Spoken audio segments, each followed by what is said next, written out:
There are 93 societies for the prevention of cruelty to animals in South Africa, and there are strict national standards that all their inspectors have to meet. Learning to become an inspector is a full-time job. Trainee Liesl Pienaar is hoping to qualify soon, and despite being at the SPCA for almost a year, an experienced colleague's opinion is always welcome. So today she's asked Senior Inspector James Murphy to assist on a case that has been causing her some concern. A dog is being kept in a garden with no food or water, and she's worryingly thin. Hey! Liesl's tried to make contact with the homeowners, but had no success. She's hoping that James can advise her on a plan of action. What do you think about the condition? It's a bit thin, but it's not going to die. Hey, come. Have you been around the back? Well, there's a gate there. You can see through, but you can't get to it. And this car here's got a registration on the front, but you can't really read it. Like I said, it's very tricky. Well, look, the gate's not physically locked, so one could actually just go in and knock on the door. James wants to make one last effort to see if anybody is home.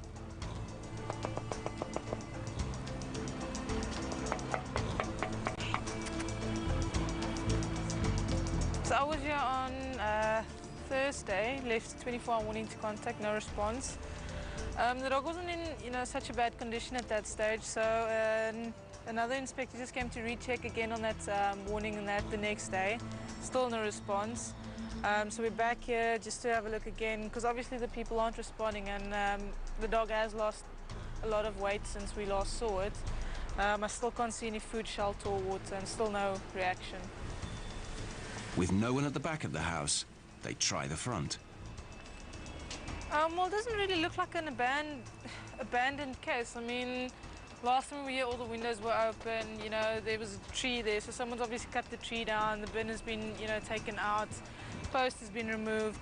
But the condition of the dog has deteriorated, so whether the dog's being fed or not, it's hard to say. Kind of makes you wonder whether they actually care about the dog or whether there is anybody actually living here. And are we dealing with an abandoned dog? But there's definitely no shelter in the back there. There's a tub with water in it, but it's got a bit of dust over it. Obviously from the wind that's blowing today.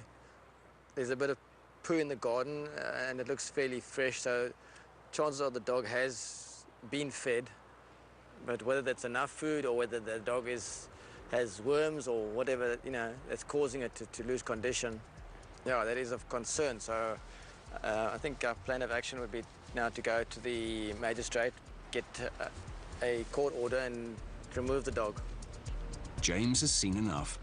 With the dog's weight dropping, he doesn't want to hold off any longer.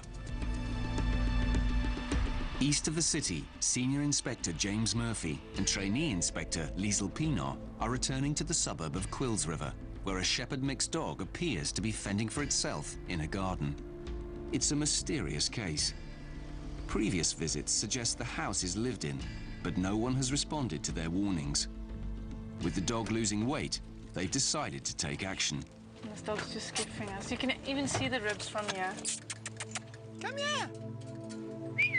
Today, they have a court order to remove the dog and get her the care she needs. This dog looks very scared. The dog is frightened and retreats round the back of the house. I'll just take a photo of the license. Lots of feces here. I know, but it shows the dog's eaten, but what is it eaten there? There's still no one home. Okay. Well, the dog's a bit thin. It's probably a 3-4-year-old dog. It's sort of a youngish dog. There you go. There's a sad girl, eh? Yeah, we did get a bit concerned. I mean, the last time we saw this dog, it wasn't this bad. And obviously coming back and finding it like this, it's, quite a deterioration. You can see the hip bones are sticking out here. This dog is pretty thin. I'm sure if it was given some food, it would wolf it down. Possibilities are that the dog isn't feeling well with it, and it has contracted tick bite fever, and that could be a problem. And I mean, left to its own devices, the owners didn't take it in, it would die.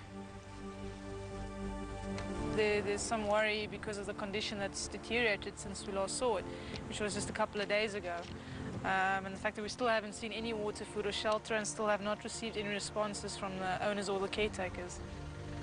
They leave a notice saying they've confiscated the dog, but for now, the priority is to get her back to the hospital.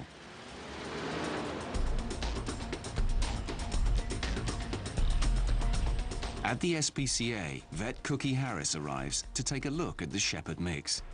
So he's quite thin. You can actually see his ribs. You can see his bones there. The pelvic girdle is protruding. On his ears, he's got a few ticks on there. But otherwise, the ears are fairly clean. The emaciation could be one of two things. Either the dog is not fed properly or it could be worms. The likelihood that this dog has also got a worm problem is very high. And I say very high because most of the time if you find ticks, if they don't know about control of ticks, they also don't know, they're likely not to know about deworming. Just from the history, the dog doesn't seem to have any other problem. It's eating very well. It's got a very good appetite. So yeah, it's very possible that it's worms. So from here on, what we're going to do is to have a fecal flotation done and to have a blood smear done. The general condition of the dog does not, to me, reflect neglect. I would say more ignorance and just not knowing how to take care of the dog. As soon as the results from the tests are ready, Cookie will decide on the best course of treatment for the dog. But one thing is certain, she needs to put on some weight.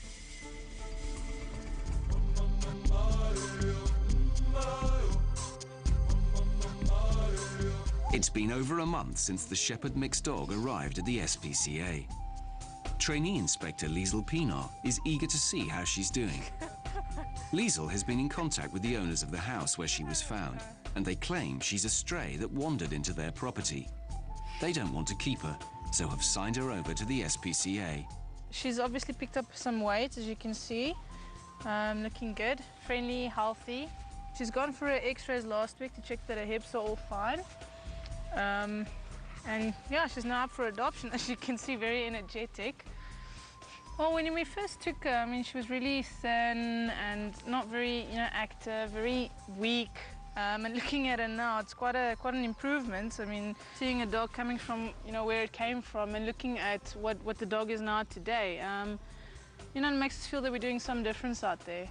There's definitely job satisfaction to know that you're helping an animal from a bad situation into a better situation, possibly a very good home. She will make a very energetic pet, obviously have to be walked a lot and get a lot of attention and very playful. So yeah, she just needs maybe some kids and that around.